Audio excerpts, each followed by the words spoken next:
পিছনের গুনাহ মাফ করে নতুন করে নিজেকে আল্লাহর ইবাদত ঈমান আমলের দ্বারা সজ্জিত করার একটা শ্রেষ্ঠতম সিজন মৌসুম আসতেছে, সেটা হলো মাহে রমজান। মাহে রমজান বড় বেশি সুযোগ আসতেছে। আল্লাহ যদি দয়া করে হায়াত দেয় তো পিছনের সব গুনাহ মাফ করিয়ে নতুন সাজে নিজেকে সজ্জিত করার, আখিরাতের রঙে রঙিন করার, জান্নাতের রঙে নিজেকে গড়ে তোলার এক শ্রেষ্ঠতম মাস মাহে রমজান। রমজান মানে অন্য কিছু, রমজান মানে ভিন্ন কিছু। রমজান মাসে মানে নিজেকে বদলানোর মাস, রমজান মানে নিজেকে পরিবর্তনের মাস, রমজান মানে নিজেকে আখিরাতের রঙে রঙিন করার মাস, রমজান মানে আল্লাহ তাআলার মহব্বতে, রাসূলুল্লাহ সাল্লাল্লাহু আলাইহি ওয়াসাল্লামের মহব্বতে ডুবে যাওয়ার মাস। এটা আমাদের সামনে। আল্লাহ আমাদের জন্য রমজানের হায়াত ভিক্ষা দান করেন। আল্লাহ যেন আমাদের সকলকে রমজান পর্যন্ত পৌঁছিয়ে দেন। এই আয়াত দেখেন, আল্লাহ তাআলা বলছেন, ইয়া আইয়ুহাল্লাযীনা আমানু, হে ঈমানদারগণ, কুতিবা আলাইকুমুস সিয়াম, তোমাদের উপরে রোজা ফরজ করা হলো, কামা কুতিবা আলাল্লাযীনা মিন ক্বাবলিকুম, যেমনটা ফরজ করা হয়েছিল তোমাদের পূর্ববর্তীগণের উপর, মানে পূর্বের ঈমানদার উম্মতদের উপর।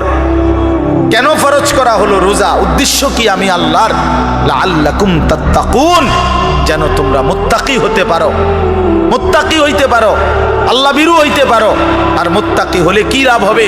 উইদ্দাত লিল মুত্তাকিন, আল্লাহ বলে জান্নাত বানানোই হয়েছে মুত্তাকিদের জন্য।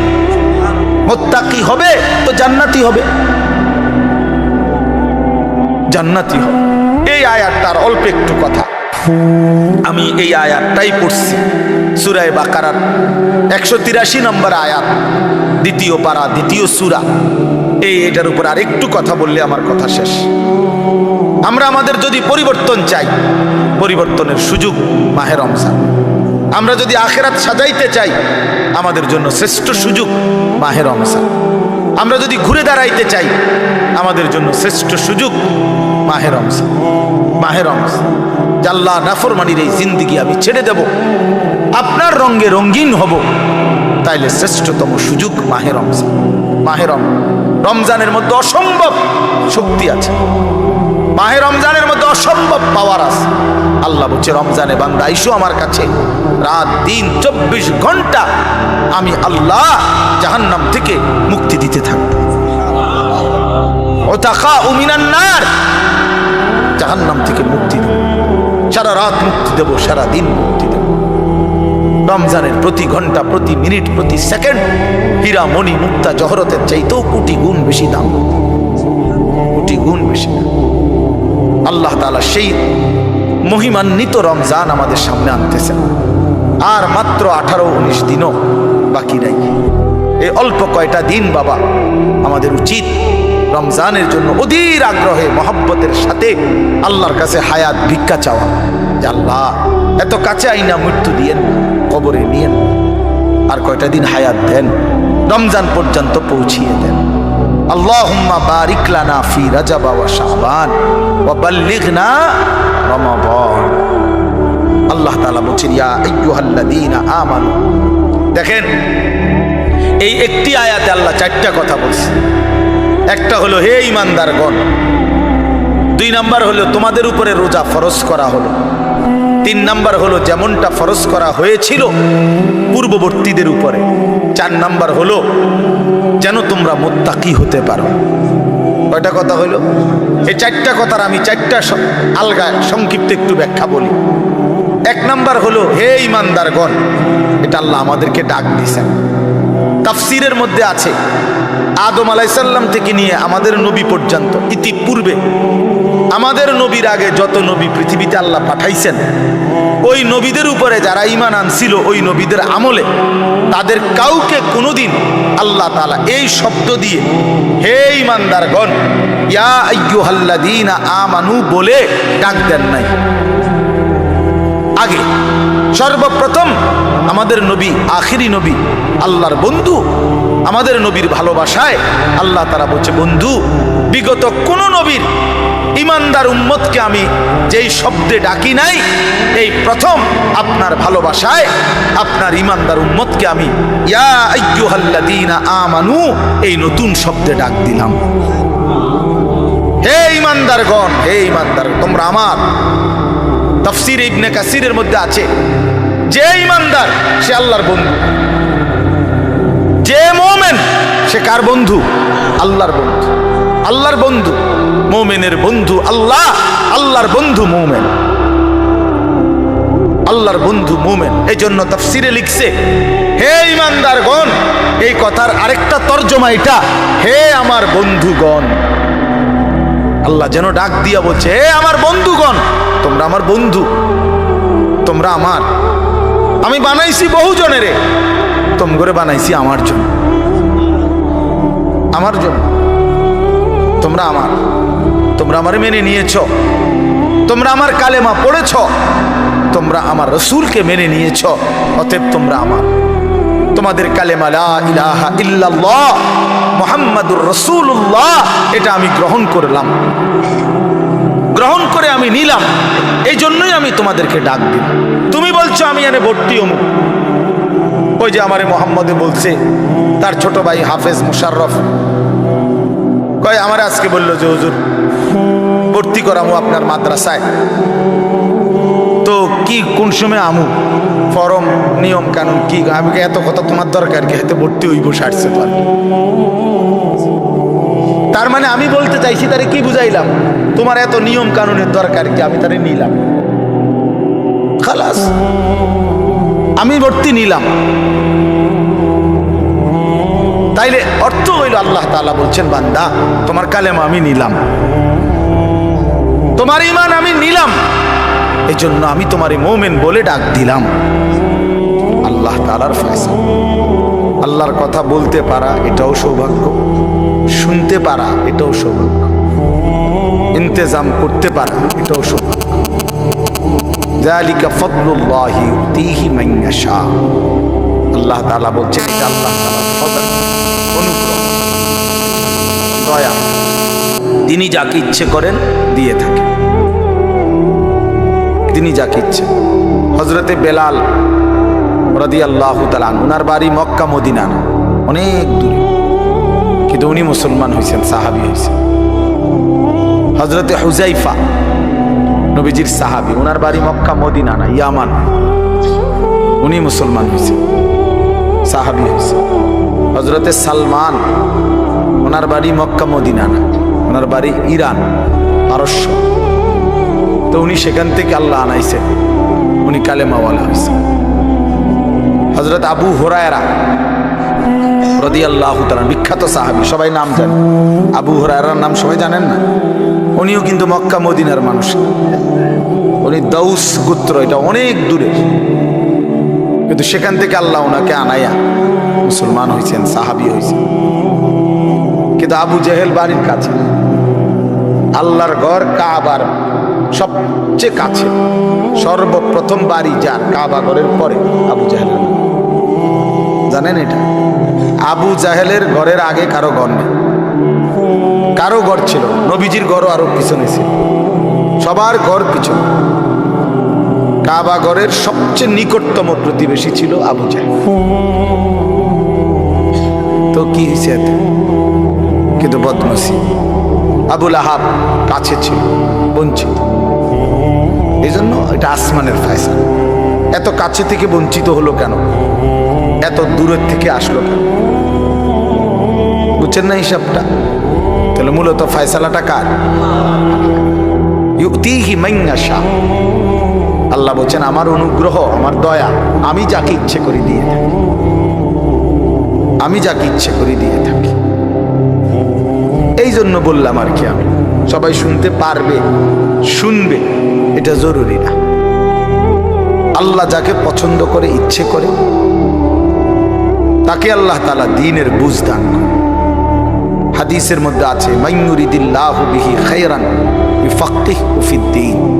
আল্লাহ যার ভালো চান, কল্যাণ করতে চান, তাকেই আল্লাহ তাআলা দ্বীনের বুঝ দান করে, দ্বীনের বুঝ দান করে। নবীজি বলেন, ইজা আরাদাল্লাহু বিআবদিন খায়রান ইস্তা'মালাহু, আল্লাহ যখন তার কোনো বান্দার ব্যাপারে ভালোর ফয়সালা করেন তো আল্লাহ তাআলা তাকে কাজে লাগান। সাহাবীরা জিজ্ঞেস করছে, কিভাবে কাজে লাগান? কাইফা ইস্তা'মিলু, হে আল্লাহ রাসূল, আল্লাহ তাকে কাজে লাগান কিভাবে? তো নবীজি বলেন, ইউওয়াফিকুহু লিআমালিন ক্বাবলাল মাউত, আল্লাহ যাকে ভালো চান তাকে মৃত্যুর আগে আগে নেক আমল করার তৌফিক দান। এটাই তারে কাজে লাগাইছে যে ঠিক আছে, তোমারই দিয়ে আমি আমার সিজদা দেওয়াবো, তোমারই দিয়ে আমি আমার ঘরের খেদমত, তোমারই দিয়ে আমি আমার কোরআনের খেদমত দেব। আল্লাহ তাকে আমলের তৌফিক দিয়ে থাকেন। তাইলে এই জন্য বললাম, এটা সব সময় মনে রাখবে, আল্লাহর দেওয়া তৌফিক ছাড়া বান্দা নামাজ পড়তে পারে না। বাত আল্লাহ সবাইকে খাওয়ায়, সেজদা আল্লাহ সবাইকে দিয়ে দেওয়ায় না। দুনিয়ার প্রয়োজন আল্লাহ সকলের প্রয়োজন পূরণ করে। জন্তু জানোয়ার, কুকুর বিড়াল, সাপ বিচ্ছু, কাফের মুশরিক বেঈমান নাস্তিক মুরতাদ, এদের সকলের দুনিয়াবি প্রয়োজন আল্লাহ পূরণ করে। এই খানা পিনা, পেশাব পায়খানা, হ্যাঁ জরুরত, এগুলো তো আল্লাহ তাআলা জন্তু জানোয়ারেরও পূরণ করে। কিন্তু সেজদা, আল্লাহর গোলামি, আল্লাহর ইবাদত সবাইকে দিয়ে আল্লাহ করায়। আল্লাহ যাকে পছন্দ করে, ইচ্ছে করে, তাকেই আল্লাহ তাআলা তার দ্বীনের জন্য কাজে লাগায়, আল্লাহর ইবাদতের তৌফিক দান করে। এই জন্য এটা সব সময় মনে রাখতে হবে। নবী সাল্লাল্লাহু আলাইহি ওয়াসাল্লাম দোয়া করতেন যে আল্লাহ, আমার ইবাদত, আপনার ইবাদত সুন্দরভাবে করার জন্য আপনি আমার সাহায্য করেন। আপনি সাহায্য না করলে হবে না, আপনি তৌফিক না দিলে হবে না। আল্লাহুম্মা লা মানিআ লিমা আ'তাইত, আপনি দিলে বাধা দিবে কে? আপনি না দিলে দিবে কে? আপনাকে বাদ দিয়ে কারো কোনো চেষ্টায় কি লাভ হবে? কোনো লাভ হবে। এই জন্য এটা অনেক বড় ইহসান, আল্লাহ তাআলার দয়া। আল্লাহ যাকে পছন্দ করে, ইচ্ছে করে, দয়া করে, আল্লাহর ইচ্ছা হয়, আল্লাহ তাকে কোরআন পড়তে দেয়, দ্বীন মানতে দেয়, আল্লাহকে সেজদা করতে দেয়। আর এমনি বাকিদেরকে আল্লাহ খাওয়ায় পড়ায়, এটা একটা কমন ব্যাপার। আল্লাহ তাআলা বলছেন, আমি অনুগত অবাধ্য সবাইকেই খাওয়াই। কাফের মুশরিক বেঈমান কারো রিজিক দুনিয়াবি আমি আটকাই। এই জন্য আল্লাহ তাআলা ফেরাউনকেও রিজিক দিছে, মুসা নবীকেও রিজিক দিছে না? নমরুদকেও রিজিক দিছে, ইব্রাহিম আলাইহিস সালামকেও রিজিক দিছে। আল্লাহ তাআলা আবু জেহেল, আবু লাহাবকেও রিজিক দিছে, নবী সাল্লাল্লাহু আলাইহি ওয়াসাল্লামকেও রিজিক দিছে। তাহলে দুনিয়ার প্রয়োজন সকলের পূরণ করছে, সকলের। কিন্তু আখিরাত সমান না, আখিরাত ভিন্ন। আখিরাত শুধু ঈমানদারের। পরকালের সুখ, শান্তি, নিয়ামত শুধুই ঈমানদারের, শুধুই সেজদাওয়ালার। কোরআন শরীফে আছে, আল্লাহ তাআলা বলবে, কুলু ওয়াশরাবু হানিআম বিমা কুনতুম তা'মালুন। আমার বান্দা, বিগত জীবন দুনিয়াতে যে আমল করছো তার বিনিময়ে আজকে জান্নাতে খাও, পান করো, ওগুলোর বিনিময়ে। কুলু ওয়াশরাবু হানিআম বিমা আসলাফতুম ফিল আইয়ামিল খালিয়া। আল্লাহ বলেন, জান্নাতীকে বলবে, বান্দা নিশ্চিন্তে আরামসে দুনিয়ার জীবন যে তুমি নেক আমল করেছো তার বিনিময়ে আজকে আরামসে নিশ্চিন্তে নির্বিঘ্নে আমার জান্নাতে খাও এবং পান করো। জাযাআম বিমা কানু ইয়ামালুন। আল্লাহ তাআলা বলেন, জান্নাতের এই নিয়ামত বান্দা তোমাকে দিলাম কিসের বিনিময়ে? জাযাআম বিমা কানু ইয়ামালুন। ওই যে দুনিয়ায় আমল করেছিলে তার বিনিময়। এ তোমার সেজদার বিনিময়, এ তোমার রুকুর বিনিময়, এটা তোমার জিকিরের বিনিময়, আমার গোলামের বিনিময়, আমার বন্দেগীর বিনিময়। এই জন্য আখিরাত শুধুই মুমিনের জন্য, পরকাল শুধুই ঈমানদারের জন্য। এই জন্য আল্লাহ তাআলার তৌফিক ছাড়া বান্দা আমল করতে পারে না, নামাজ পড়তে পারে না, সেজদা দিতে পারে না। কত ছেলে দেখেন না, চোখের সামনে এক ওয়াক্ত নামাজ পড়ে না, জানেও না সে মানুষের বাচ্চা নাকি জানোয়ার, এটাও জানে। হাইওয়ান কিনা না মানুষ বলতে পারে। কে পাঠাইলো, কেন পাঠাইলো, কে সৃষ্টি করলো, কেন সৃষ্টি করলো, কি জন্য আসলো, কিচ্ছু জানে না, কিছুই জানে না। লক্ষ্য উদ্দেশ্যহীন, গন্তব্যহীন এক পাগল, মাতাল, ছাগল, যা মন চায় তাই করে, যা মন চায়। এটা জিন্দিগি আর কি। এ তো লক্ষ্য উদ্দেশ্যহীন জীবন, জন্তু জানোয়ারের জীবন। মুসলমান তো তাকে বলে যার সুনির্দিষ্ট গন্তব্য জানা আছে। ইমানদারের গন্তব্য জানা আছে যে আমার গন্তব্য কোথায়, আমার এটা হায়াত, এরপরে আমার মৃত্যু, কবর, এরপরে আমার হাসরের মাঠ, এরপরে আমার মিজান, হিসাব, এরপরে আমার ফুলসেরাত, এরপরে আমার জান্নাত। আমার টার্গেট জানা আছে, আমার গন্তব্য জানা আছে। আমি থামবো সেদিন, জান্নাতে যাব যেদিন। আমার টেনশন দূর হবে সেদিন, আমি জান্নাতে ঢুকবো যেদিন। وقالوا الحمد لله الذي اذهب عنا الحزن। কোরআনুল কারীমের মধ্যে আছে, আল্লাহ তাআলা বলেন জান্নাতি বান্দা জান্নাতে ঢুকে বলবে, আল্লাহ আপনার প্রশংসা করছি, আজকেই আমার চিন্তা পেরেশানি জীবনের তরে শেষ হলো। আজ আমি জান্নাতে ঢুকলাম, এবার আমি নিশ্চিন্ত হলাম, নিশ্চিন্ত হলাম। আর কোনদিন এই জান্নাত থেকে বের হতে হবে না। আল্লাহ তাআলা বলেন আর কখনোই এখান থেকে বের হইতে হবে না। খালিদিনা ফিহা আবাদা, চিরস্থায়ী। চলেন বাপ, এই জন্য বললাম নিজেদের ছেলে, নিজেদের মেয়ে, নিজেরাও ইনসাফের সাথে ভাইবেন যে আপনি আখিরাত চিনেন কিনা। আপনার ছেলে মেয়েগুলো যেই জীবন পরিচালনা করতেছে, এতে কি মনে হয়, এতটুকু আন্দাজ করা উচিত যে আমার ছেলে আসলে আখিরাত চিনে কিনা, আমার ছেলের সামনে কোনো গন্তব্য আছে কিনা, নাকি এই মোবাইল, নারী, ছবি, জিনা, ব্যভিচার, মদ, জুয়া, নাচ, গান, উলঙ্গ দৃশ্য, হালাল হারামের কোনো বাজ বিচার নাই, পাক নাফাকের কোনো বাজ বিচার নাই, লজ্জা শরম হায়া কিচ্ছু নাই। যখন যা যা মন চায় খাইতেছে, হ্যাঁ, যা মন চায় তাই করতেছে। তো এই খামখেয়ালি জীবন, যখন যা মন চায় তাই, হালাল হারাম, জায়েজ না জায়েজের জীবন, যার পার্থক্য নাই। আল্লাহ তাআলা কোরআনে বলছে তার উদাহরণ হলো ফামাসালুহু কামাসালিল কালব, কুত্তার মতো। হ্যাঁ, এটা কোরআন শরীফের আয়াত। ওই জীবন কুত্তার জীবন, কুকুরের জীবন। এই জন্য আমি সবসময় এটা বুঝি, বেনামাজির জিন্দেগি কুত্তার জিন্দেগি। এই ফজরের নামাজ না পড়ে যে জানোয়ারগুলো ঘুমায় থাকে, এগুলা কুকুরের জিন্দেগি। খালাস। এই সুদখোরগুলো যে জিন্দেগি কাটায়, এগুলো কুকুরের জিন্দেগি। এই হারামখোরগুলো যে জীবন কাটায়, এটা জানোয়ারের জীবন। কোরআন শরীফের আয়াত এটা। ওয়াত্তাবা হাওয়াহু ফামাসালুহু কামাসালিল কালব। আল্লাহ বলছে মনের ইচ্ছা মতো যে চলে, আল্লাহর হুকুমের পরোয়া করে না, হালাল হারাম এর পার্থক্য যে মানে না, আল্লাহ বলছে তার উদাহরণ কামাসালিল কালব, কুত্তার মতো, কুকুরের মতো। ইন তাহমিল আলাইহি ইয়ালহাস আও তাতরুকহু ইয়ালহাস।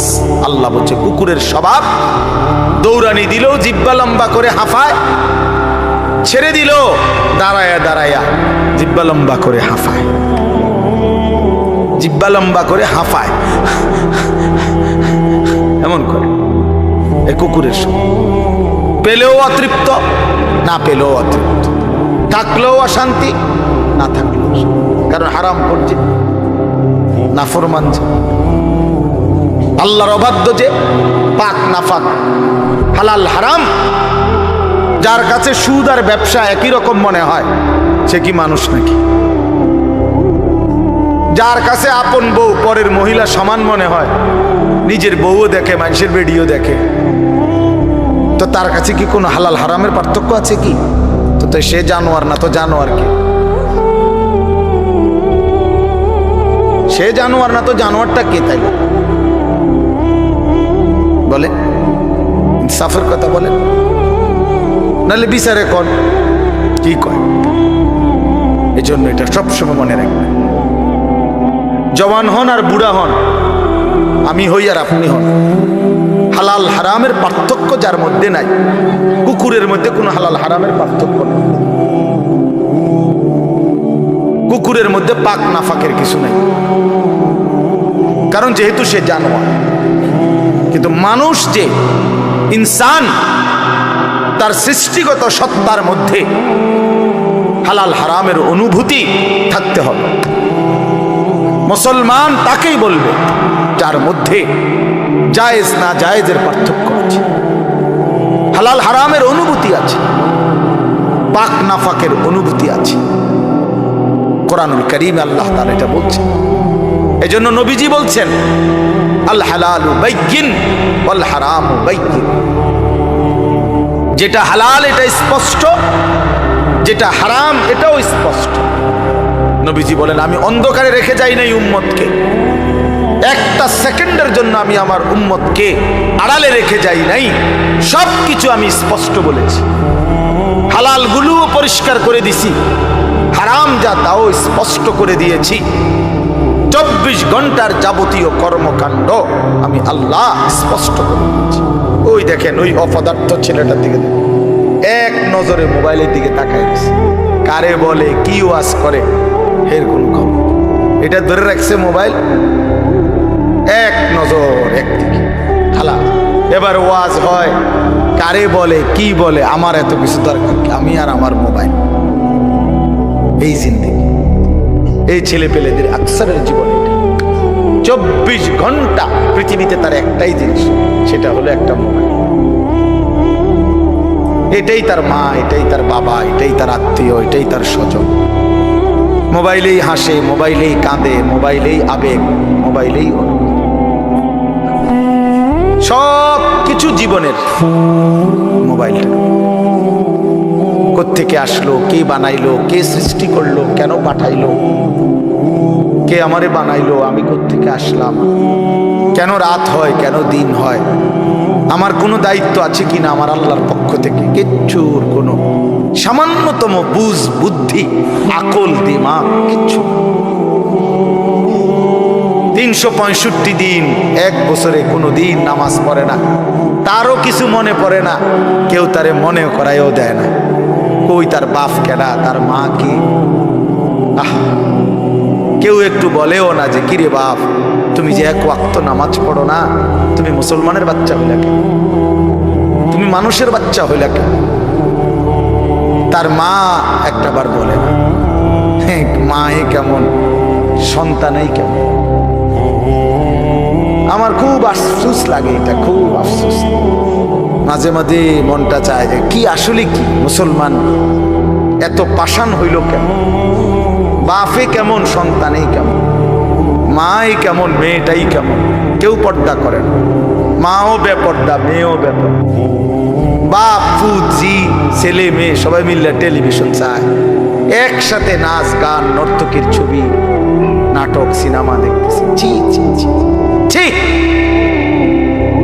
কত নিকৃষ্ট মুসলমান, কত বেশরম বেহায়া নির্লজ্জ হইলে এত বড় বেশরম হইতে পারে। আত্মমর্যাদা, আত্মসম্মান, লজ্জা যদি এক বিন্দু থাকতো তাইলে তো বাবা জিজ্ঞেস করতো যে কিরে বাপ তুই মুসলমানের ঘরে জন্ম নিয়া এক ওয়াক্ত নামাজ পড়ে না, তুই কেমনে রে আমি মুসলমানের সন্তান হইলি, তুই মুসলমানের ঘরে সন্তান হইলি কেমন।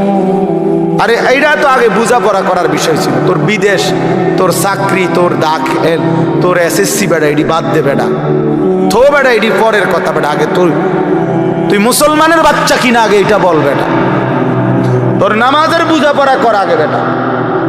কিসের তোর বিদেশ, আবার কিসের তোর দেশ? তোর চাকরি দিয়ে আমি করব কি? তোর ব্যবসা দিয়ে আমি করব কি? তোর উপার্জন খাইয়া আমি করব কি? বেটা তুই তো হারাম কর, তুই তো নাফরমান। এতটুকু যদি বিবেক বাবার না থাকে, সেটা কেমন বাবা, এ কেমন অভিভাবক, এ কেমন মুসলমান মা বাবা যাদের হৃদয়ে এই কথা আসলো না? আপনার তো উচিত ছিল আগে এই বুঝাপড়া করা, আগে ছেলের সাথে এই বুঝাপড়া করেন। তুই মুসলমানের বাচ্চা কিনা আগে এটা বল। মুসলমানের বাচ্চা 16 বছরে এক ওয়াক্ত নামাজ ছাড়া থাকে কেন? কথা বলেন, ইনসাফ কি বলেন? ইনসাফের কথা বলেন, বিচারের কথা বলেন।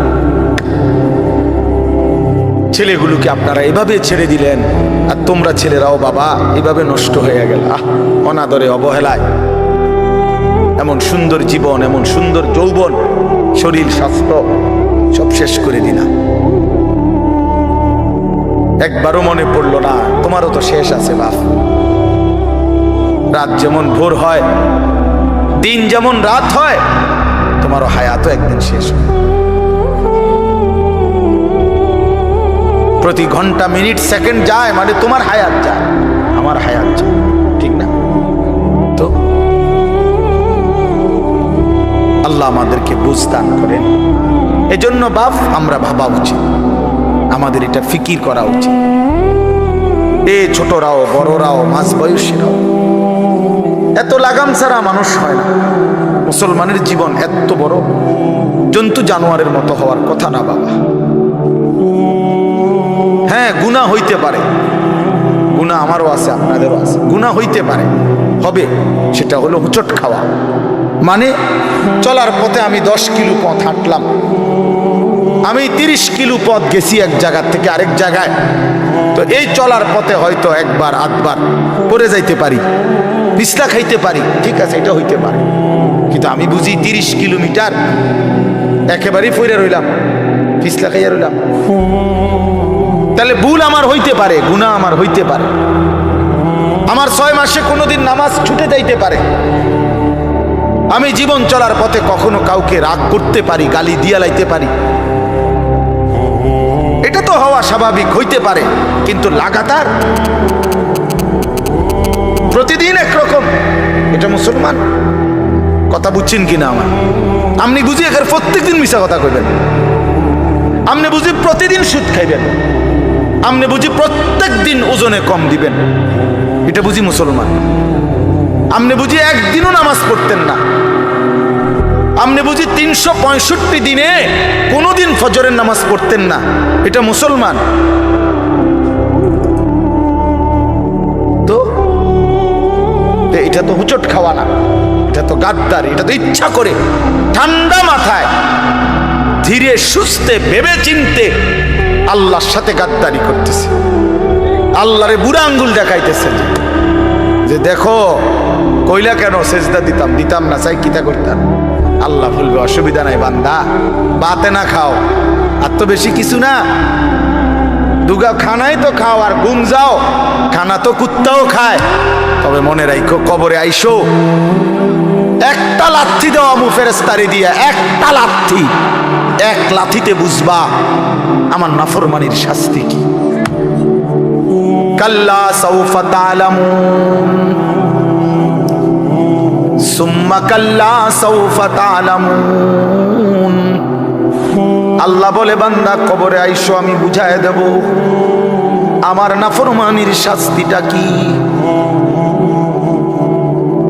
ফেরেশতা 2 কান বরাবর, আল্লাহর নবী বলছেন নাফরমানের কবরে ফেরেশতা ফায়াদরিবু দারবাতান বাইনা উযুনাইহি, 2টা কান বরাবর ঘাড়ের মধ্যে প্রত্যেকটা আঘাত করবে লোহার হাতুড়ি দিয়ে। ফায়াসিহু সাইহাতান, নাফরমান কবরে এত জোরে চিৎকার করবে, ইয়াসমাউহা মান ইয়ালিহি ইল্লা সাকালাইন। আল্লাহর নবী বলেন দুনিয়াবাসী, মানুষ এবং জিন ব্যতীত আল্লাহর সব সৃষ্টি ওই বেঈমানের কবরের চিৎকার শুনতে পাবে, এমন জোরে চিৎকার দিবে একটা একটা আঘাত। এভাবেই চলবে কিয়ামত পর্যন্ত, এভাবেই চলবে কিয়ামত পর্যন্ত। আল্লাহর নবী সাল্লাল্লাহু আলাইহি ওয়াসাল্লাম বলেন, নাফরমান পাপীকে যখন কবরে রাখা হবে, তিনটা প্রশ্নের উত্তর যখন নাফরমান দিতে পারবে না, সাথে সাথে কবর তারে এত জোরে একটা চাপ দিবে, একটা চাপ দিয়া ডান পাশের মাটি বাম দিকে, বাম দিকের মাটি ডান পাশে চলে আসবে। হাত্তা তাখতালিফা আদলাউহু, আল্লাহর নবী বলেন ডান পাশের পাজরের হাড্ডি ভাইঙ্গা বাম পাশে ঢুকে যাবে, বাম পাশের হাড্ডিগুলো ভাইঙ্গা ডান পাশে ঢুকে যাবে। নবীজি দেখায় দিছে হাত্তা তাখতালিফা আদলাউহু, এইভাবে দুই আঙ্গুল একটা যেমন আরেকটার মধ্যে ঢুকে যায়, আল্লাহর নবী বলেন এভাবে পাজরের হাড্ডি একটা আরেকটার মধ্যে ঢুকে যাবে। কি বাপ মনে করছো তোমারে এমনে এমনে ছেড়ে দিব? কি মনে করছো যার ভাত খাইলা তার বুঝি হিসাব দিতে হবে না? কি মনে করছো মুফত এটা? হ্যাঁ, কার পানি পান করেছো, কার ভাত খেয়েছো, কার আসমান, কার জমিন, কার চন্দ্র, কার সূর্য ব্যবহার করেছো বান্দা? কার এটা? তোমার আব্বার? শরীরটা তোমার বাপের নি, চোখ নাক কান তো তোমার আল্লাহর। আলাম নাজআল লাহু আইনাইন ওয়া লিসানান ওয়া শাফাতাইন, আল্লাহ বলে বলো না বান্দা আমি কি দুইটা চোখ দেই নাই? ওহ বাবা কথা কই, আমি কি জিহ্বাটা দেই নাই? আমি কি দুইটা ঠোঁট দেই নাই? তো উত্তরে কি বলবেন যে না দেন নাই? কি বলবেন? কথা বলেন। তো এই কথা বলার হিম্মত আছে কারো যে আল্লাহ আপনি চোখ দেন নাই, আপনি ঠোঁট দেন নাই? কারো সাহস আছে কিনা এটা বলার? তাইলে আল্লাহই তো দিয়েছেন। আলাম নুসিহ জিসমাকা, হাদিসে আছে নবীজি বলেন আল্লাহ জিজ্ঞেস করবে হাসরের মাঠে, বান্দা বলো না আমি কি তোমার শরীরটা সুস্থ রাখি নাই? ওয়া নুরভিকা মিনাল মা, আমি কি প্রতিবার তৃষ্ণার্ত অবস্থায় তোমারে আমি আল্লাহই তো আমি কি পানি পান করাই নাই? আমি তো পানি পান করিয়েছিলাম, আমি তো তৃষ্ণা নিবারণ করেছিলাম, আমি তো ক্ষুধার চাহিদা পূরণ করেছিলাম, আমি তো কায়নাতের সূর্য চন্দ্র আলো বাতাস দিয়েছিলাম। ওয়াজআলনা নাওমাকুম সুবাতা, আল্লাহ বলে সারাদিনের ক্লান্তি দূর করার জন্য রাত্রি গভীরের ঘুম আমি আল্লাহই তো বানিয়েছি। ওয়াজআলনাল লাইলা লিবাসা, অন্ধকার কালো চাদর দিয়ে ঢেকে পৃথিবীটাকে অন্ধকারাচ্ছন্ন করে দিয়েছি আমি আল্লাহই তোমার ঘুমের উপযুক্ত পরিবেশের জন্যে। আবার দিনের বেলা আলোকিত করে দিয়েছি তোমার উপার্জনের সুবিধার জন্যে। রাতে তুমি ঘুমাইবার জন্য অন্ধকার করে দিয়েছি, দিনে তুমি রোজগার করবা এই জন্য আলোকিত করে দিয়েছি। ওয়াজআলনান নাহারা মাআশা, উপার্জনের জন্য দিন বানিয়েছি, ঘুমাইবার জন্য রাত বানিয়েছি। ওয়াজআলনা সিরাজাও ওয়াহাজা, একটা উজ্জ্বল সূর্য আমি আল্লাহই বানিয়েছি। وأنزلنا من المعصرات ماء ثجاجا, জমাট বাঁধা মেঘ থেকে আমি আল্লাহ অঝোর ধারায় বৃষ্টি নামিয়েছি। এই জমিনটাকে সিক্ত নরম করেছি, ছোট্ট ছোট্ট ছিদ্র বানিয়েছি। তোমার অনাদরে ফেলে দেওয়া দানা আমি আল্লাহ কুদরতি স্বয়ংক্রিয় মেশিন দিয়ে আমি আল্লাহ জমিনের নিচে আমি নিয়ে এসেছি। কয়দিন পরে আবার আমি আল্লাহ সেই ছোট্ট দানা থেকে নতুন গাছ বের করে দিয়েছি। লিনুখরিজা বিহি হাব্বান ওয়া নাবাতা, তাহলে রিজিকের ব্যবস্থা আমি করলাম, ঘুমের ব্যবস্থা আমি করলাম, উপার্জনের পরিবেশ আমি করে দিলাম, শরীর স্বাস্থ্য জীবন যৌবন আমি দিলাম। আমি কেন সেজদা পেলাম না?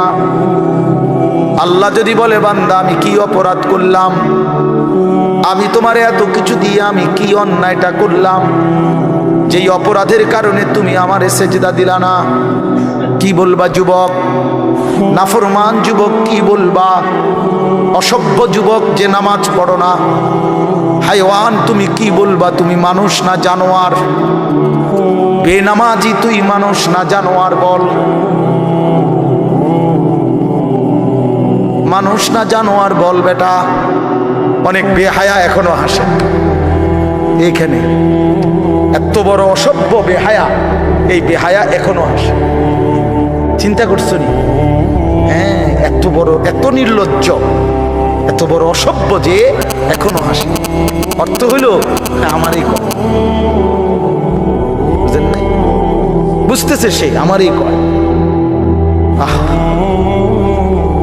আহ, আমার মনে হয় কুকুর রে কইলে কুকুর মাথা নামাইলে। আহা, আমাদের সন্তানদের হালাত কত নাজুক, চিন্তা করে দেখে। মুসলিম সমাজে বসবাস করে, বাপ মুসলমান, মা মুসলমান, চারিদিকে মসজিদ, চারিদিকে মাদ্রাসা, কত দাড়িওয়ালা, টুপিওয়ালা, পাঞ্জাবিওয়ালা প্রতিদিন মসজিদের মিনারা থেকে উচ্চ কণ্ঠে মাইকের হর্ন দিয়ে আজান হইতেছে। এত বেশি মাইক, হর্ন, মসজিদ, মাদ্রাসার পরিবেশের মাঝখানে থাইকাও এটা কত বড় গাদ্দার, কত বড় গাদ্দারা নাফরমান। এত সুন্দর চারদিকে মসজিদ, মাদ্রাসা, আলেম ওলামা, দাড়ি টুপি, মাদ্রাসার পরিবেশের ভেতরে থাইকাও জানোয়ারে একটা সেজদা দেয় না। কত বড় নিকৃষ্ট জানোয়ার, চিন্তা করছে। এই বাপ, এমন সন্তান পাইলা কবরে যাই আফসোস ছাড়ার কিছু। আজকে যদি এই আফ্রিকার জঙ্গলে থাকতো তাহলে হয়তো যে বাবা এত বড় আফ্রিকার জঙ্গলে ছিলাম যেখানে কোনো দিন কোনো আজান হয় নাই, যেখানে কোনো মসজিদ দেখি নাই, মাদ্রাসা দেখি নাই, আল্লাহ চিনব কোত্থেকে? আমি তো আফ্রিকার জঙ্গলের ভিতরে থাকতাম। বলেন, একটা ছেলে বলে, এই ছেলেগুলো বেনামাজি যে ছেলেগুলো, এদেরকে জিজ্ঞাসা করেন যে বাবা তুই কি আল্লাহ চিনলি না, না রাসূল চিনলি না? তুমি বাবা কি মসজিদ চিনলা না, মাদ্রাসা চিনলা না? কোনোদিন কি কোরআন দেখলা না? কারো লাশ, কারো জানাজা, কারো কবর কিছুই দেখো নাই? কিচ্ছুই তোমার কলজার মধ্যে কোনো এক বিন্দু কোনো বিবেক অনুভূতি জাগাইলো না? শুধু নারী, শুধু একটা মোবাইল, শুধু একটা ছবি, শুধু একটা অশ্লীল দৃশ্যের কাছে হেরে গেলা? ছেলেরা বলো বাবা, তোমরা বলো, কার কাছে হাইরা গেলা? কেমনে হাইরা গেলা? তোমার বাপ মুসলমান, মা মুসলমান, তোমার ঘর মুসলমান, তোমার দাদা দাদি, নানা নানি, চাচা মামা, ফুফা খালু সব মুসলমান, তোমার এলাকার চারদিকে আজান হয়, তোমার মহল্লার প্রত্যেক গলিতে গলিতে মাদ্রাসা আছে, কোরআনের ঘর আছে, তোমারই কোনো না কোনো চাচাতো ভাই, মামাতো ভাই, ফুফাতো ভাই, আত্মীয় কেউ না কেউ হাফেজে কোরআন আছে, আছে না? তালেবে ইলম আছে, মাদ্রাসায় পড়ুয়া আছে। এত কিছু দেখার পরেও যার কলিজায় এক ওয়াক্ত নামাজ পড়তে মন চায় না, তার দিল পাথরের চাইতে শক্ত, তার দিল জন্তু জানোয়ারের দিলের চাইতে নিকৃষ্ট। কারণ এ বড় শক্ত হারামি, মনে রাখি। সে কিছুই মনে করে না আল্লাহকে, কিছুই মনে।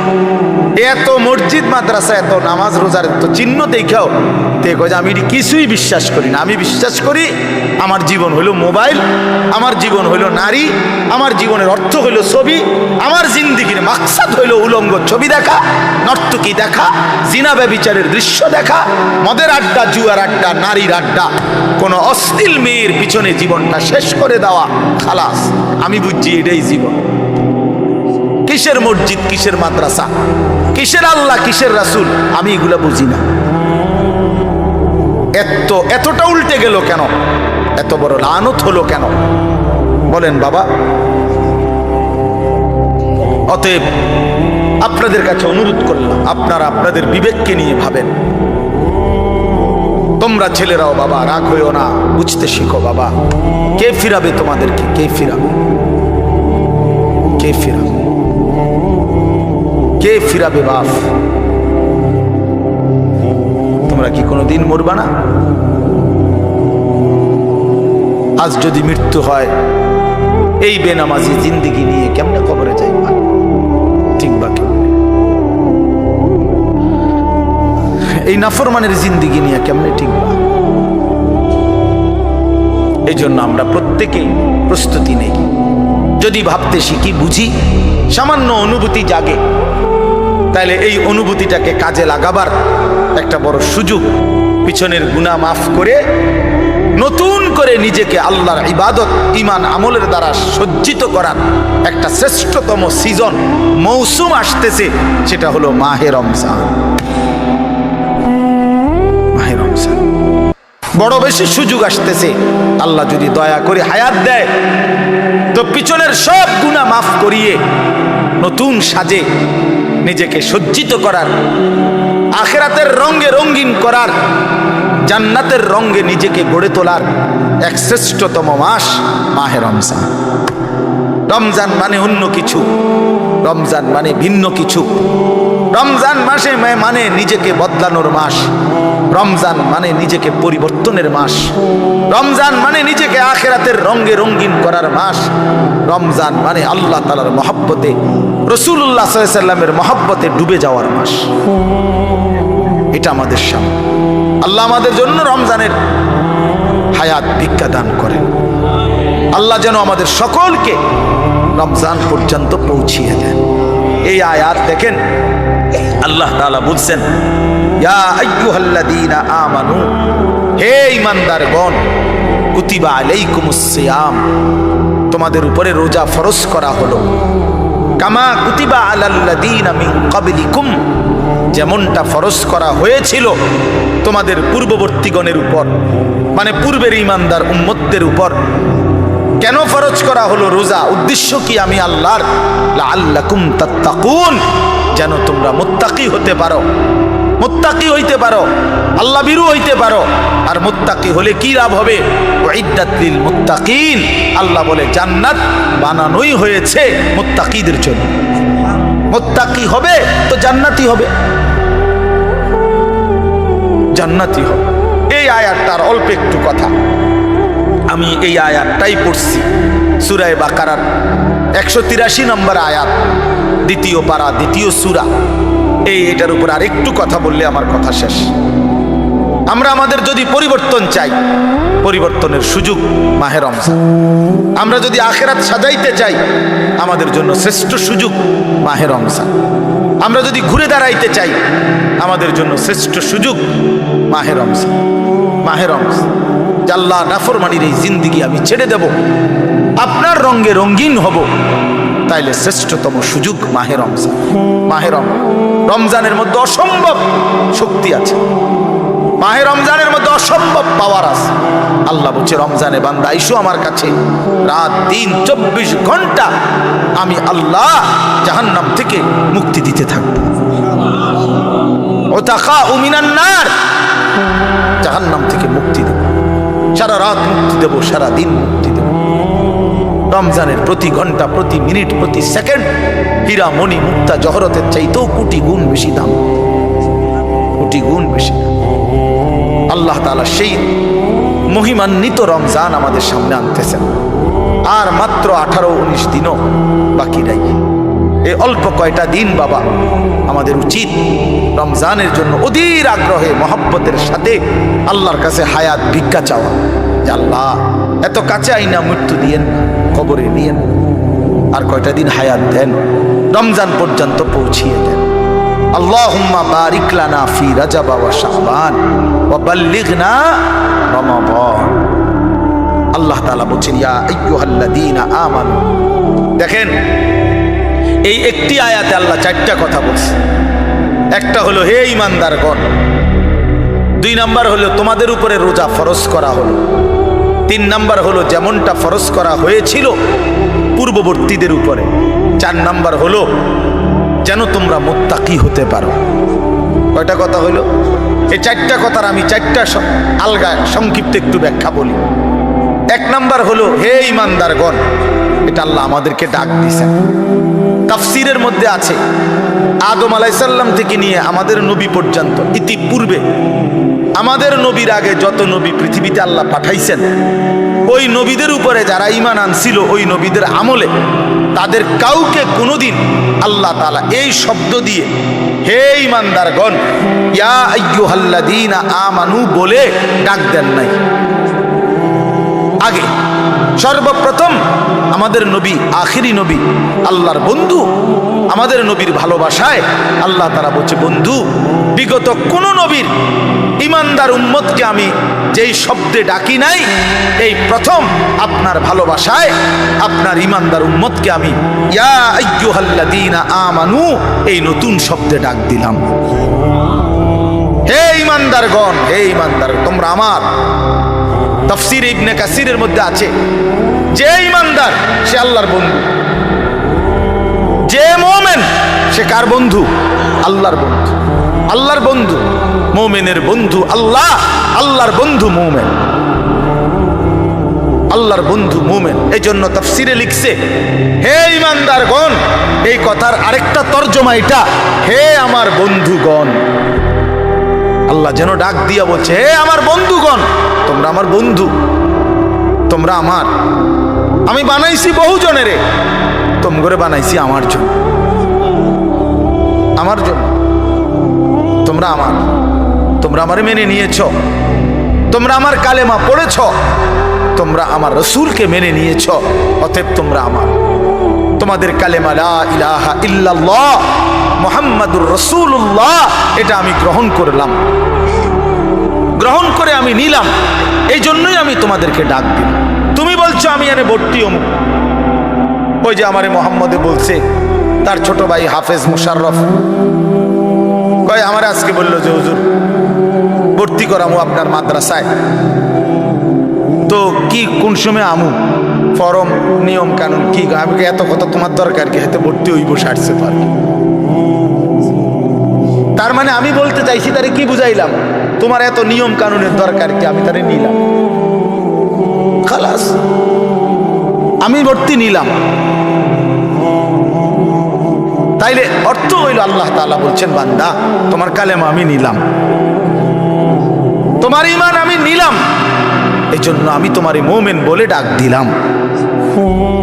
আল্লাহ কাউকে নিজের করে ডাক দেওয়া, খোদার কসম, এটা তার জীবনের সবচেয়ে বড় পাওয়া।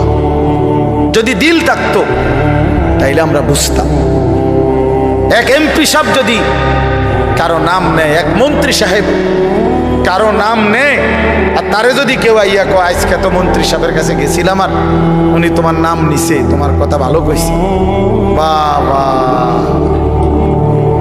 হেতে বেটা তো মানে ঠ্যাঙালগি দিয়ে আটটা লাগবে। হ্যাঁ, বাইতাইয়া ঘরে বেড়ে কথাবার্তা সাবধান কও, আগের মতো নাই। যেরম মনে করছে এরম না, কি কিছে মন্ত্রী সাহেব আজকেও আমার নাম নিছে, জিঙ্গাও, মানে সে এটাকে খুব গৌরবের মনে করবে, ঠিক কিনা বলেন না কেন? সবার কাছে ঘুরে ঘুরে বলার চেষ্টা করবে, আমি কিন্তু মন্ত্রীর পরিচিত।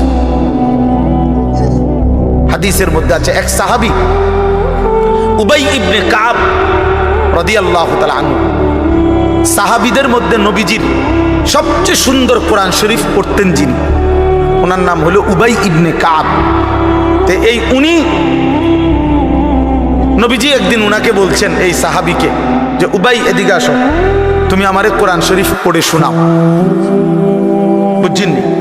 তখন ওই সাহাবী একটু লজ্জিত হয়ে বলতেছি, ইয়া রাসূলুল্লাহ, আমি আপনার সামনে কোরআন পড়বো, অথচ কোরআন তো আমরা আপনার থেকেই শুনি, কোরআন আপনার উপরেই নাজিল হয়, আমি কোন সাহসে আপনার সামনে কোরআন পড়ি? তো নবীজি বললেন, শোনো, মহান আল্লাহ পাক রব্বুল আলামিন জিব্রাইল পাঠাইয়া তোমার নাম নিয়া বলছে তোমার কাছ থেকে আমি কোরআন শুনতে। এই আমরা স্পষ্ট হাদিসে পড়ছি, বিশ্বাস করেন। এই সাহাবী এটা শুই না 3 বার জিজ্ঞাসা করছে নবীজিরে, আওয়াসাম্মানি আল্লাহ, ইয়া রাসূলুল্লাহ বললেন কি আমার আল্লাহ আমার নাম নিছে? আমার নাম? আরে কোন কি আপনি? নবীজি বলল, হ তোমার নামে তো নিছে। উনি আবার জিজ্ঞাসা করছে, ইয়া রাসূলুল্লাহ সত্যি বলছেন আমার নাম নিয়েছেন আল্লাহ? বলছে হ তোমার নাম। আবার জিজ্ঞাসা করছেন, হাদিসের স্পষ্ট শব্দ আছে ফাবাকা।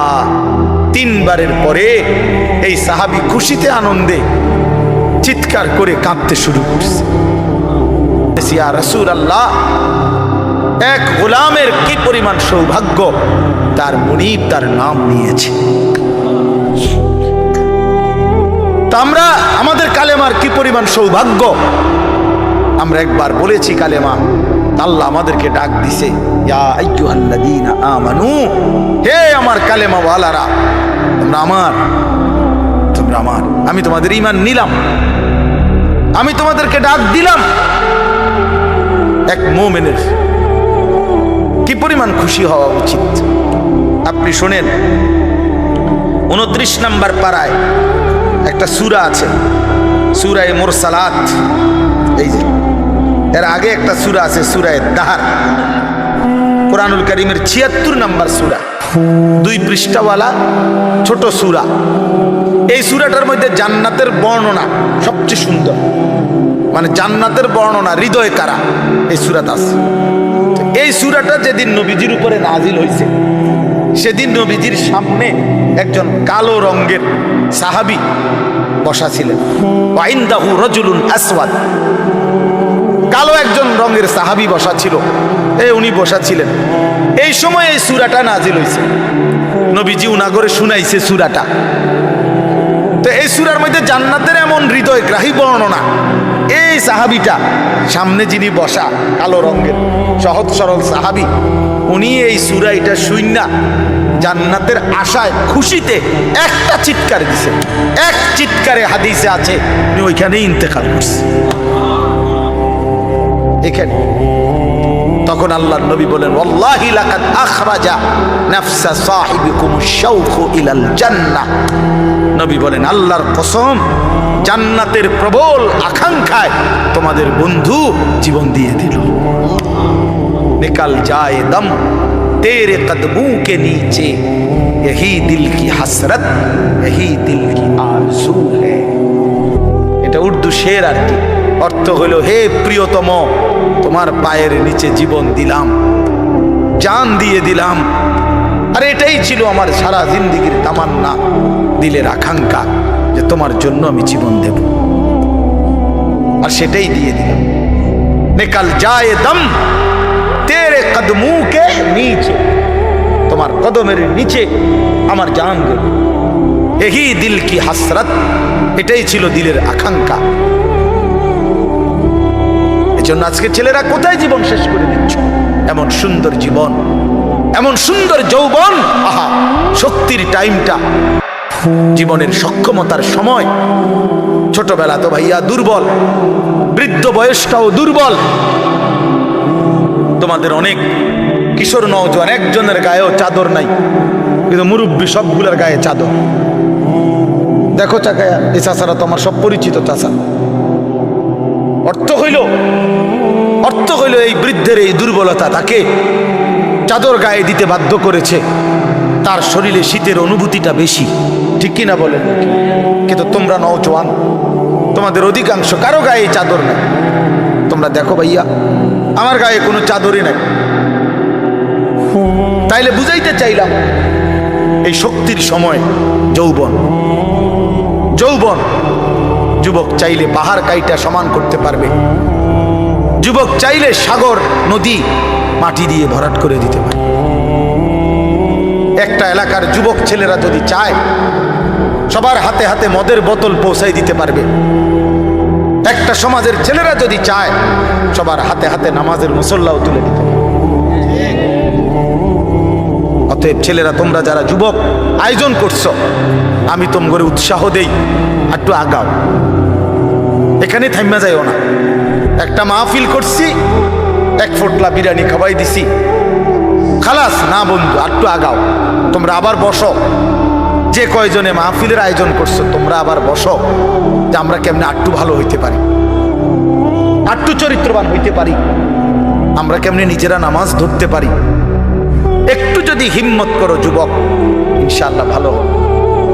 শনিবার দিন আমি আমার মাদ্রাসায় এই শনিবারে সকাল 10টা থেকে বিকাল 4:30 পর্যন্ত এইবারই প্রথমবার আমি আলাদা 16 বছর থেকে 30 বছরের নিচে যাদের বয়স, এই কিশোর যুবকদের জন্য আলাদা ইসলাহি মজলিসের আয়োজন করছিলাম।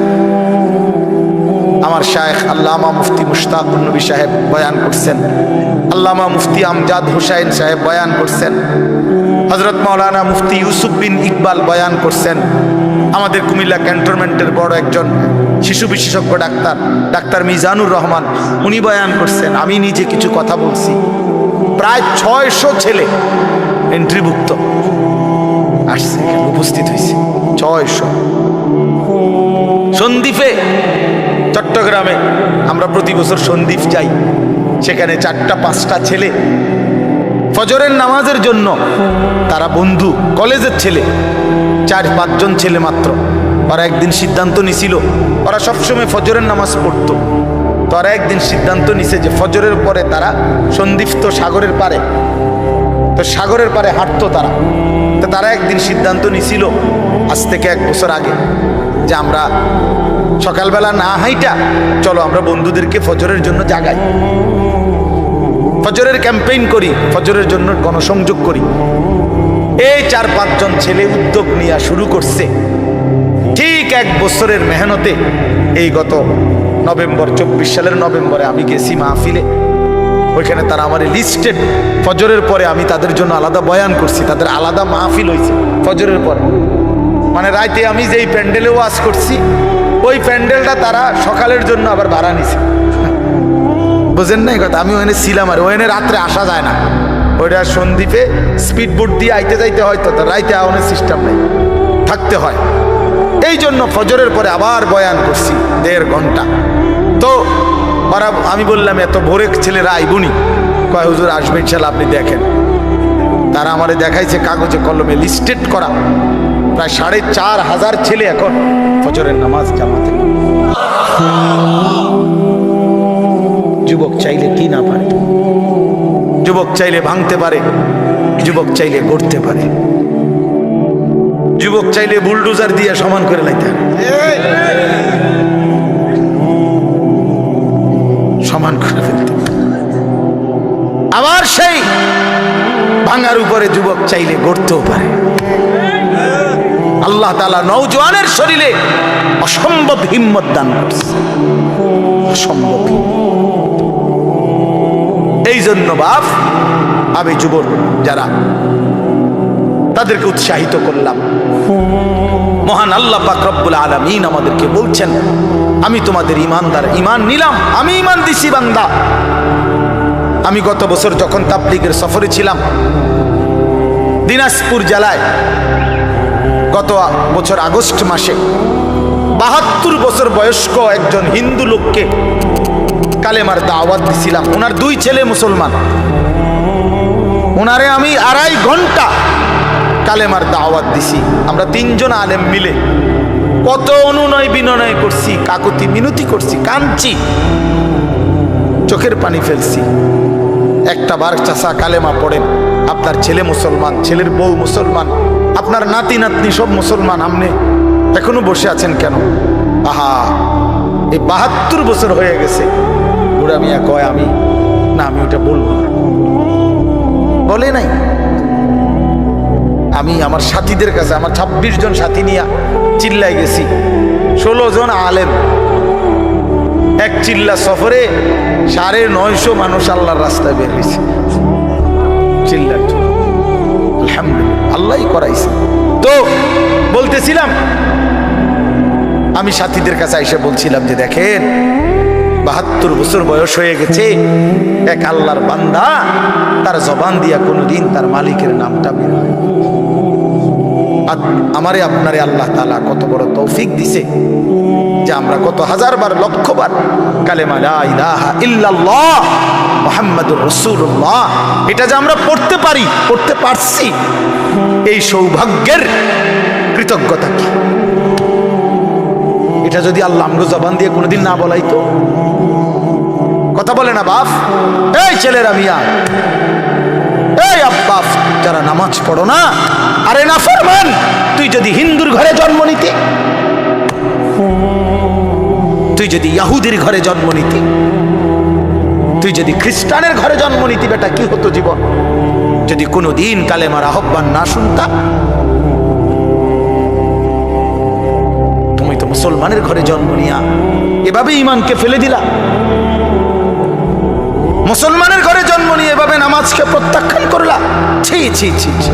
তোমারে দেখে তো হিন্দুও হাসবে, তোমারে দেখে তো ইহুদিও হাসবে, তোমারে দেখে তো খ্রিস্টানও হাসবে, যে দেখছো হয় নাকি শ্রেষ্ঠ জাতি, ওদের ধর্ম নাকি শ্রেষ্ঠ ধর্ম, ওদের ধর্ম কোরআন নাকি শ্রেষ্ঠ কিতাব, ওদের শ্রেষ্ঠ ধর্ম ওদেরই পছন্দ হয় না, ওদের শ্রেষ্ঠ কিতাব ওরাই পড়তে পারে না।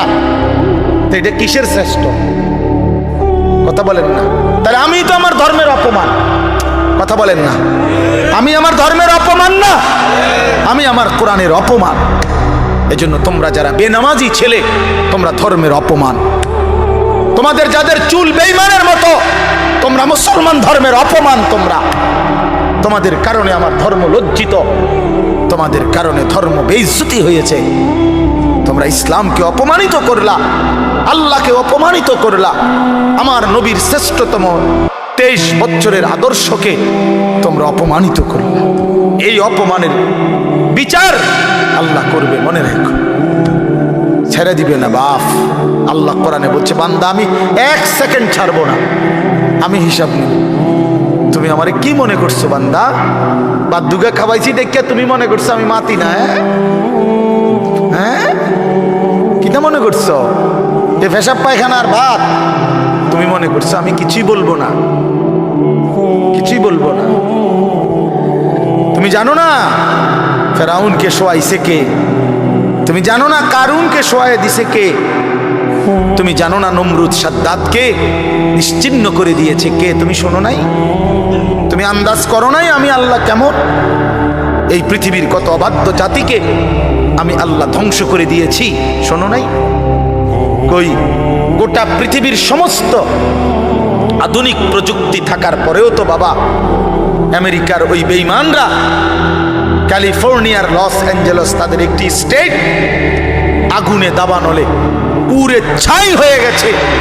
লক্ষ লক্ষ কোটি কোটি মিলিয়ন বিলিয়ন ডলারের এক এক বিল্ডিং। আপনারা মুরব্বীরা মিলিয়ন বিলিয়ন ডলার কি তাই বুঝতেন না?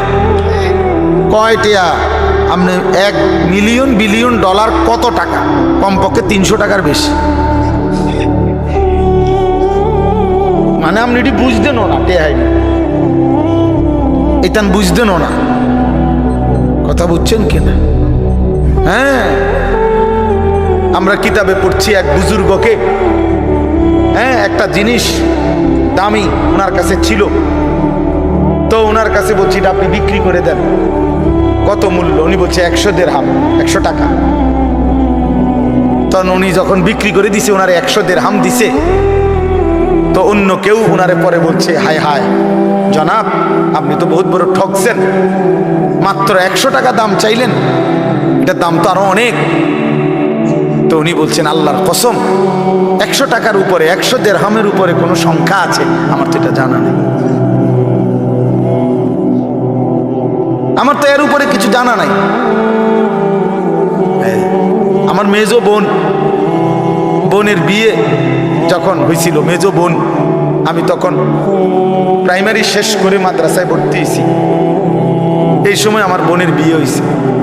তো বোন জামাই যখন ওই আগে ছোটবেলায় বিয়ের দিন বোন জামাই যখন আসছে, তখন শরবত খাওয়াইছি যে গেইটে নাকি, তখন কিছু টাকা দিতে হয় না, যে শরবত খাওয়ায় তারে। তো আমারে 100টা টাকা দিছে উনি প্রথম। তো এগুলা নাকি ওনার কাছে আরো টাকা ছিল, তো এগুলো ওই আরো একটু সাফাসাফি করলে আরো দেয়, আরো কিছু দেয়, না মানলে আরো দেয়, এমনি এমনি নিয়ম ছিল। আমার 100 টাকা দিছে, আর এটা দেখে আমি একটা দৌড়ে আইয়ালাইছি। আমার পুরো মনে আছে, একটা কসম আমার পুরো এখনো মনে হইলো আর এই কথাটা। আমার একারে আমার ভাই চাচাতো ভাইটাই বা অন্যরা এত দমকাইছে বেউকুফ, 100 টাকা লইয়া দুধ দিয়া এলাইছ। আমি বলছি আমি তো আসলে এর চাইতে বেশি টাকা জীবনে আর দেখি। তো বলতে চাইলাম হাজার হাজার কোটি কোটি মিলিয়ন ডলারের এই বাড়ি ভবন, এগুলো পৃথিবীর সর্বাধুনিক প্রযুক্তি দিয়ে, অত্যাধুনিক প্রযুক্তি থাকা সত্ত্বেও, আধুনিক সরঞ্জামাদি থাকার পরেও বাপ আল্লাহর দেওয়া আযাবে আগুনে যখন জ্বলছে, এই কয়দিন হইল কোনো বেঈমানে 1 সেকেন্ডের জন্য আগুন নিভাইতে পারে নাই। 14,000 ফায়ার সার্ভিস কর্মী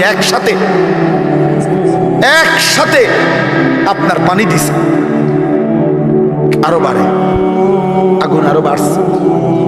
তার মানে বোঝা গেল বাবা, পৃথিবীর কারো শক্তি মূলত কোনো শক্তি না, আল্লাহর শক্তির সামনে, আল্লাহর ফয়সালার সামনে। আল্লাহ যদি ভালো রাখে তাইলেই ভালো থাকা। হ্যাঁ, আপনার টাকা তো আছে 1000 কোটি টাকা, কিন্তু আপনার ফেড অসুখ, আপনি টেহা দিয়ে কিনবেন। আপনার টাকা তো আছে লক্ষ কোটি টাকা, কিন্তু আপনার তো ডায়াবেটিস, আপনি কিনবেন টাকা দিয়ে কি করবেন? আপনি 7 রাজার দন হইলেও কি লাভ হবে আপনার? এই জন্য আমি অনুরোধ করছি, আমরা মুমিন, আল্লাহ আমাদেরকে বলছে এটাই কথা, তোমাদের উপরে আমি রোজা ফরজ করলাম, তোমরা আমার হুকুম মানো, তোমরা আমারে মানো বান্দা। রোজা মানে বিরত থাকা, সিয়াম মানে বিরত থাকা, তার মানে গুনাহ থেকে বাঁচো, হালাল বস্তু থেকে বাঁচো। আমি তোমাদেরকে হারাম তো হারামই, হারাম থেকে আবার ফিরাবো কেন? হারাম থেকে তো ফিরতে সারা বছরের জন্যই বলে দিছি। তো আমি রমজান মাসে তোমাদের 3টি হালাল খাবার হালাল ছিল, পানি হালাল ছিল, হালাল স্ত্রী হালাল ছিল। আমি রমজানের 30টা দিন, একটা মাসে তোমাদের জন্য খাদ্য, পানি, স্ত্রী, এই 3টা জিনিস হালাল বস্তু আমি হারাম করে দিলাম। যেন আমি বুঝাইতে চাইলাম যে দেখো, আমি আল্লাহ যেখানে হালালটাও হারাম করে দিলাম, সেখানে হারামটার প্রতি আমি আল্লাহর কি পরিমাণ ঘৃণা। যেখানে হালালটাই ছেড়ে দিতে বললাম, সেখানে হারামটা ধরে রাখার কোন সুযোগ আছে? অতএব মিথ্যা, চুরি, ডাকাতি, জিনা, ব্যভিচার, মদ, জুয়া, নাচ গান, সুদ, ঘুষ, মা বোনদের বেপর্দা জিন্দিগি ছেড়ে দেন, ছেড়ে দেন। একজন বুঝলে একজনই, কোনো অসুবিধা নাই, আমার কোনো আফসোস নাই। আমি সব সময় ফেরিওয়ালার মতো আমি বুঝি, একজনই শুনুক, একজনই যদি ভাবে আলহামদুলিল্লাহ, সংখ্যা দিয়ে আমি কি করব? বুঝেন নাই? 10 কোটি মানুষ আমারে মনে করেন আলগি দিছে, তো কি কি আমার খবর রাজা মা। বাংলাদেশের একেবারে মনে করেন 50 লাখ লোক আমার চিনে, তো কি আমার খবর রাজা মা। তো আর কি, পরিচিতি, অপরিচিতি, জনপ্রিয়তা, এগুলো কোনো বিষয় না, এগুলো কোনো মুখ্য বিষয় নয়। বিষয় হলো আল্লাহর কাছে গ্রহণ হওয়া, আখিরাতের মুক্তি পাওয়া, জাহান্নাম থেকে মুক্তি পাওয়া। অতএব আজকে এতটুকুই মূল কথা। আমরা প্রত্যেকেই এটা ভাবি, আমরা মুমিন। প্রিয় ভাই বলেন, আমরা এখানে যারা এখন বসছি, রাত 12টা বাজে, আমার কথা শেষ, নীরবে 1টা মিনিট ইনসাফের সাথে ছেলেরা, বাবা বলো তুমি মুসলমান কিনা? না না, ছেলেরা আলাদা বলো, বাবা কও তোমরা মুসলমান কিনা? প্রিয় বাপ বলো তুমি মুসলমান কিনা? তুমি মুসলমানের সন্তান কিনা? তাইলে তুমি সিদ্ধান্ত দাও আজকে। বয়স্ক যারা আছেন তারা আপনারা বসা থাকেন, কিন্তু তোমরা যারা 30 বছরের নিচে ছেলে, তোমাদের বয়স, বুঝে শুনে ধোঁকা দিও না, আল্লাহর সাথে ধোঁকা করো না, আল্লাহর সাথে মস্কারি করো না। হাদিসের মধ্যে আছে, এক লোক নবীজির সামনে বাম হাত দিয়ে খাইতেছিল, মুসলিম শরীফের হাদিস। নবীজি তারে বলছে ডান হাতে খাও, তখন সে বলছে আমি ডান হাতে খাইতে পারি না। নবীজি বলছে তাইলে আর পারবাও না।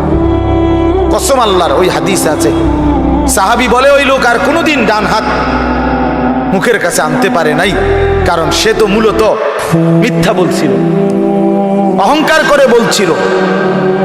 এই জন্য আমি অনুরোধ করছি, তোমরা যারা 30 বছরের নিচে আছো ছেলে বাবা, তোমরা দিল থেকে বুঝে শুনে তোমরা নিয়ত করে দাঁড়াও, যে এই কথার নিয়তে দাঁড়াও, যার ভাল লাগে যে আমি ইনশাল্লাহ চেষ্টা করুম ফজর সহ 5 ওয়াক্ত নামাজ পড়তে। তুমি সিদ্ধান্ত নিয়ে বলো যে আমি চেষ্টা করব, আমি নারী ছবি, অশ্লীল দৃশ্য থেকে, মোবাইলের অশ্লীল ছবি থেকে নিজেকে বাঁচাইবার নিয়ত করলাম, সিদ্ধান্ত করলাম। আল্লাহ তৌফিক দিলেই তো পারবা, ঠিক কি না বলেন না কেন? অতএব নিয়ত করে হিম্মতের সাথে যে আসলেই হুজুর আমি দিল থেকে বললাম, এই নিয়ত করে দাঁড়াও, যার ভাল লাগে দাঁড়াও, কোনো বাধাবাধকতা নাই, যার মন চায় দাঁড়াও, আমার কোনো জোরাজুরি নাই।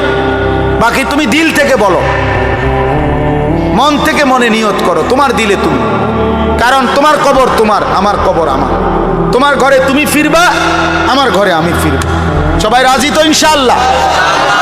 আল্লাহ তাআলা তৌফিক দান করেন। বসো বাপ, আল্লাহ কবুল করে নেন। মনে করো ঠকবা না, মনে রাখো নামাজ পড়ে কেউ ঠকে না, না পড়ে ঠকে। গুনাহ ছেড়ে দিয়ে ঠকবা না, বরং গুনাহ ছেড়ে দিলে দামি হইবা ইনশাআল্লাহ। দামি হইও, নিজে দামি হবা, মনে রাখো দামি। একটা জিনিস শেষ মনে রাখো ছেলেরা, যে কোনো মূল্যে আমরা আলহামদুলিল্লাহ গোটা পৃথিবী নিয়ে আমাদেরও পড়ালেখা করা আছে, সারা পৃথিবীর হালাত আমরাও বুঝি কম বেশ। আমরা জেনারেল লাইনেও পড়ালেখা করছি, কুমিল্লা ভিক্টোরিয়া কলেজ থেকে মাস্টার্স পাস করছি, সরকারি আলিয়া মাদ্রাসা থেকে কামেল পাস করছি, কওমি মাদ্রাসা থেকে দাওরায়ে হাদিস পাস করছি। তাহলে মাটির তলে থাকি না, পৃথিবীর নিয়ে আমরাও গবেষণা ভাবি। কাজে সারা পৃথিবীর যেই পরিস্থিতি বর্তমান এবং আমাদের কোরআন সুন্নাহর যেই ভাষ্য, এই সবগুলো বিশ্বাস করো, একত্রে মিলাইলে এ কথা আমাদের কাছে একেবারে স্পষ্ট। আগামীর পৃথিবী ইসলামের পৃথিবী, আগামীর পৃথিবী কোরআনের পৃথিবী। মনে রাখো বললাম বাপ, তুমি দেখবা, তোমার হায়াতেই দেখবা ইনশাআল্লাহ। এখন যাদের বয়স এই 20, 25, 26, 28, যাদের বয়স 12, 15, তোমরা ইনশাআল্লাহ আগামীর ইসলাম দেখবা, কালেমার বিজয় দেখবা। তোমরা শুনবা যে ফিলিস্তিন বিজয়ী, তোমরা শুনবা সারা পৃথিবীতে কালেমার পতাকা উড়েছে, তোমরা শুনবা ইউরোপ আমেরিকার শক্তি নিশ্চিহ্ন হয়ে গেছে, তোমরা শুনবা ইসরায়েলের কুত্তারা পরাজিত হয়ে গেছে। সেদিন বুঝবা ইমানদারি দামি, সেদিন বুঝবা চরিত্রবান ছেলেটাই দামি, সেদিন বুঝবা নামাজি ছেলেটাই দামি। আর যারা চরিত্র নষ্ট করে ফেলেছ, তুমি ফালতু কোনো না কোনো সিফাত কোনাত কইরা থাকবে। এই জন্য আমরা দয়া করি ইনশাআল্লাহ প্রত্যেকেই আমরা ইনশাআল্লাহ নামাজ পড়বো তো ইনশাআল্লাহ। ভালো হও, চরিত্রবান হও, নিজের জীবন গঠন করো, আল্লাহ তৌফিক দান করে। এবার একটা অনুরোধ হইল, 5টা মিনিট আমার অনুরোধ, ছেলেরা তোমাদের জন্য সামান্য একটু তাবারুক প্যাকেট মেহমানদারির ব্যবস্থা করছে, দিবে। এইটা দেওয়ার সুযোগ দাও, একটু একটু করে ফাঁকা করে দাও, কোনো শব্দ ছাড়া কথা বলবেন। আপনারা কোনো কথা বলবেন, একদম চুপ, একটা শব্দ করবেন না, কেউ কোনো কথা বলবেন না। স্বেচ্ছাসেবক কোনো কথা বলেন, আপনি দেন এমনি, আমি বলতেছি, আমি কন্ট্রোল করতেছি, আনেন দাও ভাই। তোমরা একদম কোনো বুদ্ধি দিবেন না, কোনো বুদ্ধির দরকার নেই, আমি বুদ্ধি লইয়ে চলি। বিরিয়ানি দই না বুদ্ধিও যদি আমার না থাকে তো কি ওয়াজ করিয়া যাবে? হ্যাঁ, কোনো কথা নাই বাবা, তোমরা কেউ ডিস্টার্ব করো না, ঠিক আছে না? ইনশাআল্লাহ আমরা মুসলমান, এই সামান্য এক প্যাকেটে কি আসবে যাবে? দাও, যার যার কেউ ডাবল নিও না ইনশাআল্লাহ। এরপরে আমি দোয়া করব, আগে দেওয়া হোক, ঠিক আছে ইনশাআল্লাহ। আমরা মনে মনে 33 বার সুবহানাল্লাহ, 33 বার আলহামদুলিল্লাহ, 34 বার আল্লাহু আকবার এটা পড়তে থাকি। সুবহানাল্লাহ সুবহানাল্লাহ সুবহানাল্লাহ। কেউ কথা বলে, স্বেচ্ছাসেবকরাও কথা বলবেন না। সুবহানাল্লাহ সুবহানাল্লাহ